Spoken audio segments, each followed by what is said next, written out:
Last year, I had an idea for a video titled Apple is the new Blackberry. And to me, that's a compliment.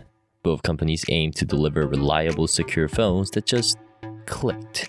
And the new iPhone SE fits this analogy perfectly. But like the Blackberry, it's also not for everyone.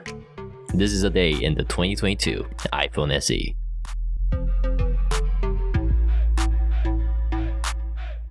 Now, as a Blackberry fan, I'm naturally drawn to anything that looks like it came out of a time machine.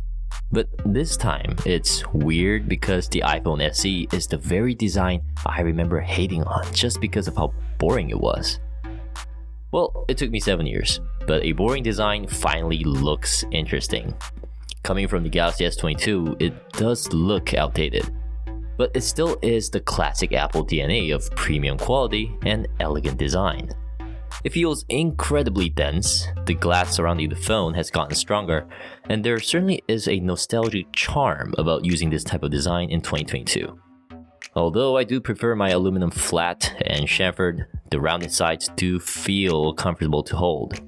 Of course, there are those huge bezels, but they actually do some good, like making the bottom edge of the display more comfortable as it's often within a more natural reach of your thumb. And there's just something reassuring about resting your ears on a bezel with a large earpiece when taking a call. I know it's slim pickings here, but it is something I've noticed.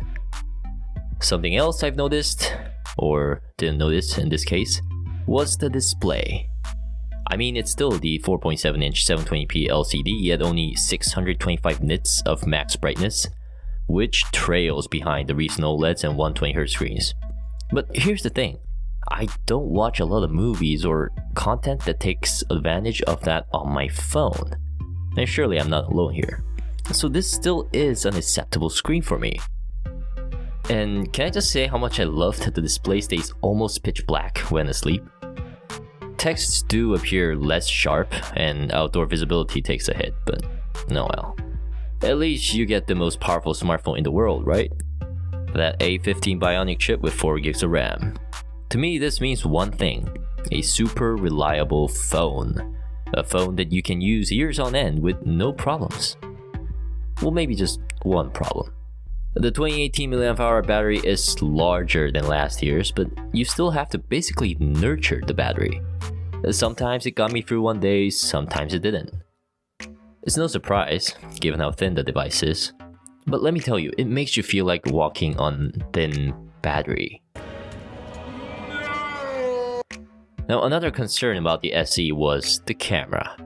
I tend to shoot all of my videos on a smartphone. It's convenient, capable, plus I get to show you guys more footage taken with the phones. The one on the SE is a single 12 megapixel rear camera with OIS at 1.8 aperture. That's pretty much unchanged from 5 years ago. But that's not important. What's important is that this still takes respectable photos and videos. You get the photographic styles feature, it handles noise pretty well, and overall accurate color.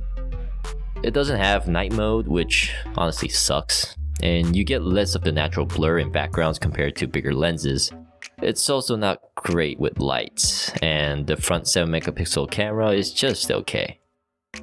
But it's probably still the best overall camera for this price range. That price is $429. Or $479 if you go with the 128GB model like I did. And that sounds like a steal, right? Flagship processor, pretty okay display and camera, superb build quality from Apple. Yet, it's hard recommending a phone with such short battery life. Now, this may sound weird, but given its solid feature set and poor battery life, you kinda end up using the SE as a legit phone.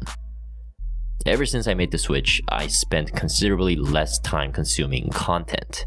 Instead, more emphasis was made in calling, messaging, and planning my day. Again, kinda like my Blackberry. And once again, I can't recommend it to everyone. That's my honest opinion on the iPhone SE, folks. What do you guys think?